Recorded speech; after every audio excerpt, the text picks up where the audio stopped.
All right, so get ready, because today we're diving into the world of the Hittites, a civilization that basically flipped the script on ancient warfare. We're going to be talking chariots, epic conquests, and a king who really shook things up. Yeah, the Hittites, they're fascinating. What's really interesting about them is that they weren't just about brute force. They were incredibly strategic and innovative, especially when it came to their military. So not just your typical ancient army kind of stomping around. Not at all. Their use of chariots was really game-changing. I mean, Yeah. yeah, they were just on a whole other level of sophistication. Okay, so chariot obsession. Let's unpack this a bit. What made the Hittite chariot so special? We got to think about the geography they're coming from. You've got these wide-open plains of Anatolia, modern-day Turkey. That's where they started out. And they were perfectly positioned to kind of exploit this terrain with their chariot warfare. Right, wide open spaces make sense. You need something fast to cover ground. But I mean, didn't everyone have chariots back then? Yeah, you're right. Chariots were common in ancient warfare. But the Hittite chariots, they were different. They were lighter, faster, thanks to things like spoked wheels.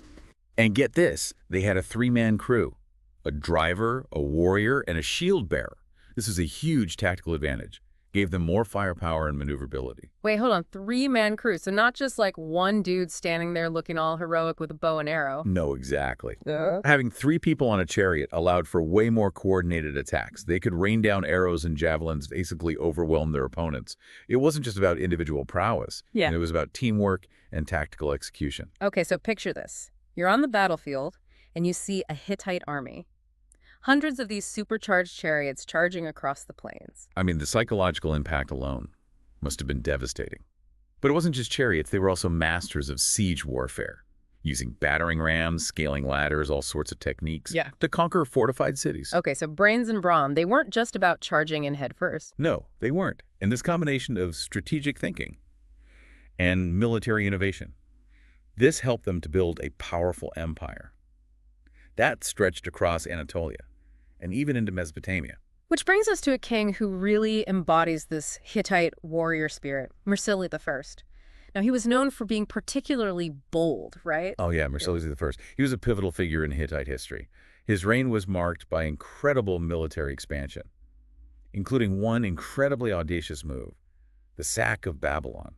Babylon. I mean, wasn't that like the center of the ancient world at the time? You can think of it as the New York City of the ancient Near East, Right. a hub of commerce, culture, power. It was ruled by the successors of Hammurabi, famous for his law code, taking Babylon. That sent shockwaves through the ancient world. It was a statement. The Hittites were a force to be reckoned with. So Mursili wasn't messing around. He really wanted to put the Hittites on the map. But conquering Babylon, that's one thing. Holding on to an empire that vast must have been a whole other challenge. So what happened after that big win? Well, that's where Mursili's story takes an interesting turn. While he was successful on the battlefield, he faced a lot of instability back home. Internal disputes, assassination attempts. It seems even a conquering king wasn't safe.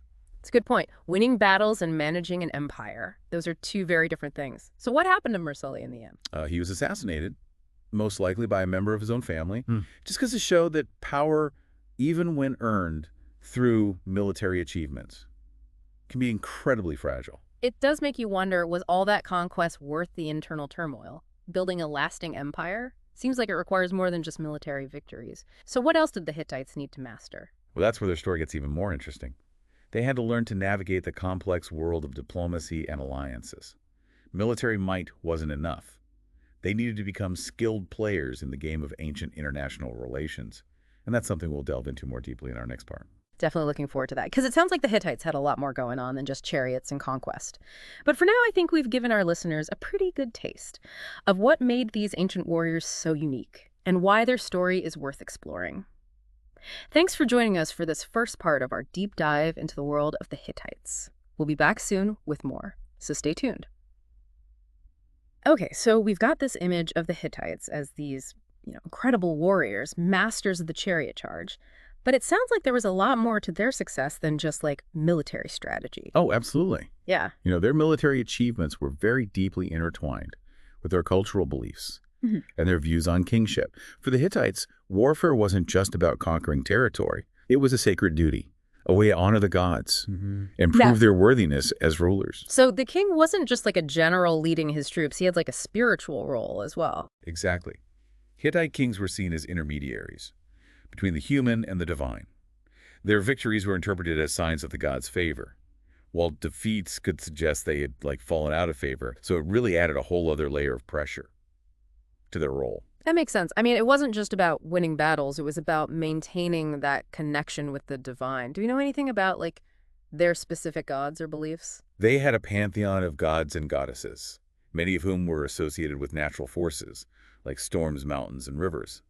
The storm god Teshub was particularly important, often depicted holding a thunderbolt and a double-headed axe. Okay, so we've got a powerful storm god overseeing a warrior society. Seems fitting. But back to those kings for a moment. Being both a military leader and a spiritual figure, that sounds like a tough gig. Yeah, it was definitely a complex and demanding role. They were expected to be fierce warriors, capable of leading armies to victory, but also pious devotees, responsible for maintaining the rituals and sacrifices. That kept the gods happy. And all while dealing with the constant threat of assassination and rebellion. As we saw with Marsilio Ortiz, it makes you wonder how any of them managed to stay in power for any length of time. Well, it speaks to their resilience and adaptability. Despite these pressures, the Hittites managed to maintain their empire for centuries. They weren't afraid to adjust their strategies, form alliances, and learn from their enemies. So they weren't just stuck in their ways, clinging to old traditions. They could evolve as needed. Yeah, exactly. They were pragmatists. For example, they adopted new military technologies from their rivals, the use of iron weapons, and they were willing to negotiate treaties and form alliances when it suited their interests. Okay, I'm seeing a pattern here. The Hittites were innovative, adaptable, and deeply spiritual in their approach to both warfare and leadership. But what about their impact beyond the battlefield? What kind of legacy did they leave behind? Their legacy is surprisingly widespread. We often think of the Egyptians or the Romans when we talk about ancient civilizations. But the Hittites were pioneers in many areas, including law, diplomacy, and even literature. Hold on, literature. As in, they wrote stuff down. I thought they were all about chariots and conquering. Well, that's just one side of the story. They actually had a rich literary tradition, and archaeologists have discovered countless clay tablets containing everything from historical records and legal codes to myths, prayers, and even personal letters. Letters. Like the ancient equivalent of emails. I'd love to read a Hittite gossip column. Well, maybe not gossip columns. Yeah. But their letters do give us a fascinating glimpse into their everyday lives and relationships. And their legal codes, for example, reveal a surprisingly advanced legal system. They were concerned with issues like property rights, inheritance, and even the treatment of slaves. So it sounds like they were more progressive than we might assume for an ancient warrior society. You could say that. Their legal code had a focus on fairness and social order. That was pretty unusual for the time. She was a complex society with a sophisticated understanding of justice. And don't forget their diplomatic skills. Right, we talked about how they had to manage all those relationships with neighboring empires. What were some of their key diplomatic achievements? One of the most significant is the Treaty of Kadesh. Signed with Egypt in the 13th century BCE, this was a landmark agreement. That essentially ended decades of conflict between the two powers. So they could make peace as well as war. What were the key terms of this treaty? It established clear boundaries between their empires, guaranteed mutual defense in case of attack, and even included provisions for the extradition of criminals. It was a sophisticated agreement. That shows a real understanding of international relations. Extradition, that's impressive for a time period so long ago. They weren't just signing a basic peace agreement. They were creating a framework for lasting cooperation. It was a strategic move.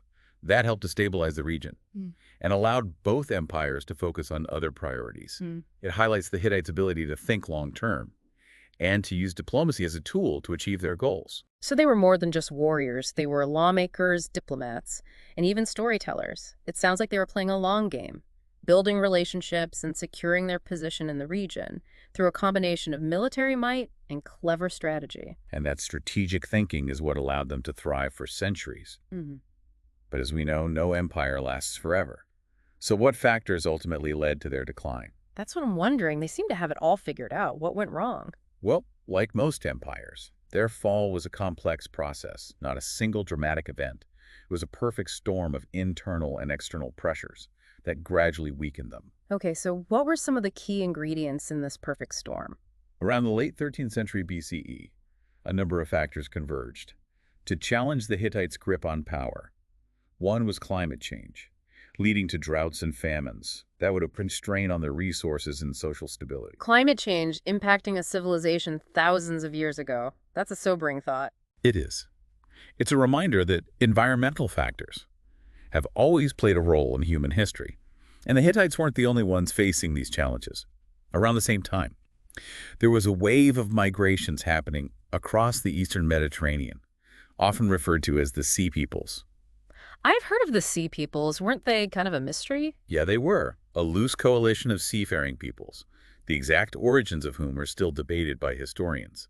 But we know they caused a lot of disruption, raiding coastal cities and disrupting trade routes across the region. So picture this. You're the Hittites, already dealing with climate change and internal unrest, and then you have these mysterious raiders showing up, causing chaos. That's a recipe for trouble. Exactly, and with all these pressures mounting, the Hittites' enemies sensed an opportunity. They were no longer the invincible force they once were. So it's like a domino effect. One problem weakens them, which makes them vulnerable to another, and so on. Did this lead to a full-scale collapse? Essentially, yes. By the early 12th century BCE, the once mighty Hittite Empire had fragmented into smaller independent kingdoms. The central authority of the Hittite king had crumbled, and their dominance in the region was over. So it was the end of an era. But did their legacy completely disappear, or did they leave a mark on the world? That's what we'll explore.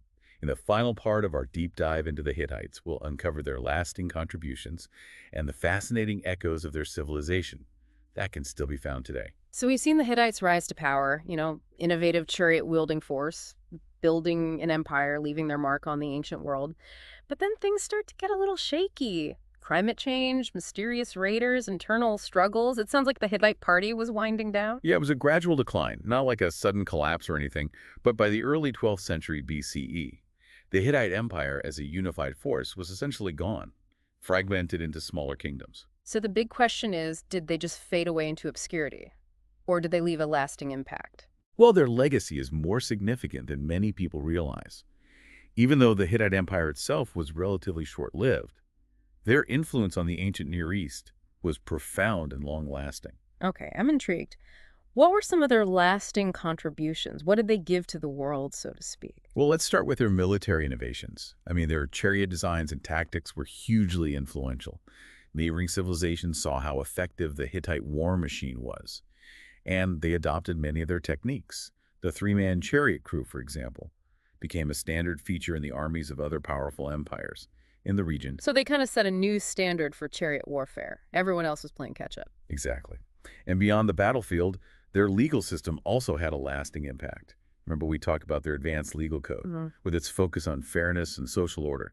Well, elements of Hittite law can be seen in later legal codes, developed by other civilizations in the region. They helped to shape the way people thought about justice and governance. So these ideas about law and order spread outwards from the Hittite heartland, even as their empire was declining. Precisely. And let's not forget their cultural contributions. Their myths, religious practices, and artistic styles continue to resonate, influencing neighboring cultures for centuries. It's a reminder that cultural exchange can continue even in the midst of political upheaval. That's fascinating. So even though the Hittite Empire crumbled, their ideas and innovations lived on. It's like their story became woven into the fabric of the ancient world. That's a great way to put it. And their story is a reminder that even civilizations that don't build giant pyramids or conquer vast territories like the Romans can still make a profound impact on history. It makes you realize that history is full of these hidden gems, civilizations that may not be household names, but played a crucial role in shaping the world we live in today. Exactly. And the Hittites are a prime example. They were innovators, diplomats, skilled warriors, and even, as we discovered, storytellers with a rich literary tradition. It's amazing how much we can learn from a civilization that existed thousands of years ago. What do you think is the biggest takeaway for our listeners from this deep dive into the world of the Hittites? I think there are several key takeaways. First, don't underestimate the impact of seemingly smaller or less well-known civilizations. They can have a profound influence on the course of history. Second, recognize that power is fluid, constantly shifting and evolving. Even the mightiest empires can rise and fall, influenced by factors both within and outside their control. And I think there's a third takeaway. Never stop being curious about the past. There are always new stories to uncover, new perspectives to explore. and new connections to make. I could agree more. And who knows, maybe one day we'll do another deep dive into the Hittites. There's still so much more to uncover about their mythology, their religious practices, their daily lives. I'm always up for another adventure. But for Yeah. now, I think we've given our listeners a pretty good introduction to this fascinating civilization. I hope so. And I hope they're inspired to learn more about the Hittites and all the other hidden gems waiting to be discovered in the vast landscape of history. Well said. Thanks for joining me on this deep dive into the world of the Hittites. Until next time, keep exploring and keep asking questions.